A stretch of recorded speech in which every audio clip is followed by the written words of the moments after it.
নমস্কাৰ, স্বাগত জনাইছোঁ আপোনালোকক মোৰ আজিৰ অন্যটি ভিডিঅ'লৈ। আৰু মই স্কুল আহি পালোঁ। স্কুলত আজি আছে ডান্স কম্পিটিশ্যন, চ' ভাবিলোঁ ব্লগটো আৰম্ভ কৰি দিওঁ। আৰু ব'লক এতিয়া আপোনালোকক দেখুৱাওঁ আমাৰ ডান্স কম্পিটিশ্যন আৰু আমাৰ স্কুলৰ পৰিৱেশটো। এইকেইদিন যিটো ঠাণ্ডা পৰিছে, চব পিনে কুঁৱলী কুঁৱলী গাইজ, আৰু ইমান ঠাণ্ডা ৰাতিপুৱা উঠিবলৈকে টেনশ্যন হয়। কিন্তু যি নহওক আহিবতো লাগিব, উঠিব লাগিব, নিজৰ যিখিনি কাম কৰিব লাগিবই। আমাৰ ইয়াৰ ৰাইজসকল ভবাবেলা নাই। এই আমাৰ বাইদেউ ক'ত গ'ল? অঁ অলপ ভালকৈ উঠাইছোঁ। মোৰ চুৱেটাৰটো ডাঙৰ হৈছে ৰাইজ।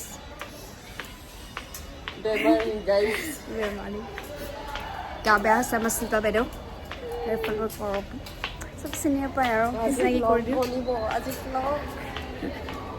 মই পাহৰি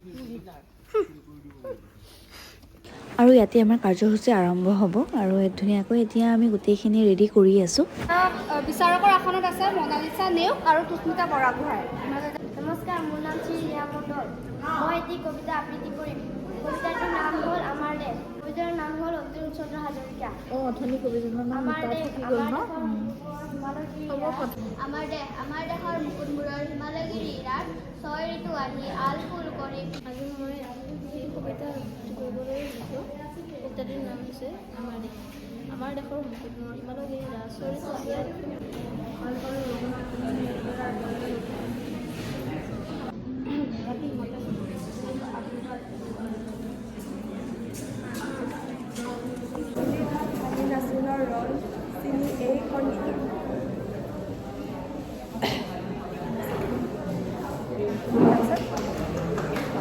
ববিতা দাস। এতিয়া আমাৰ গীতৰ কম্পিটিশ্যন আছে আৰু এয়া ৰেডি হৈ আছে তাৰ কাৰণে। এইফালে আমি এতিয়া গেট ধুনিব ৰেডি হৈ আছো ন।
শিল্পা, আমি অকণ ব্ৰেক ল'ম ইয়াৰ পাছত।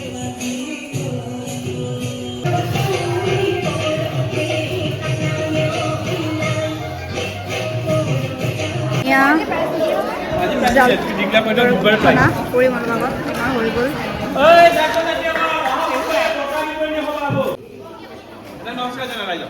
এয়া কবিতা আবৃত্তিৰ প্ৰথম পুৰস্কাৰ পাইছে।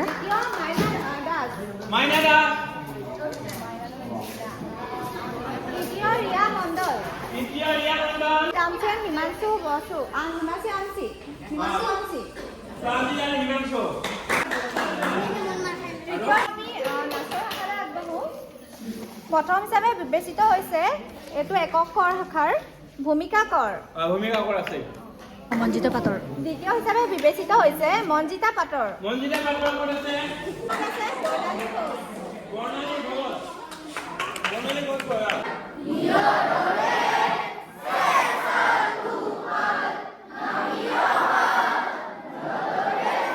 আমাৰ স্কুল বৰ্তমান ছুটি হ'ল আৰু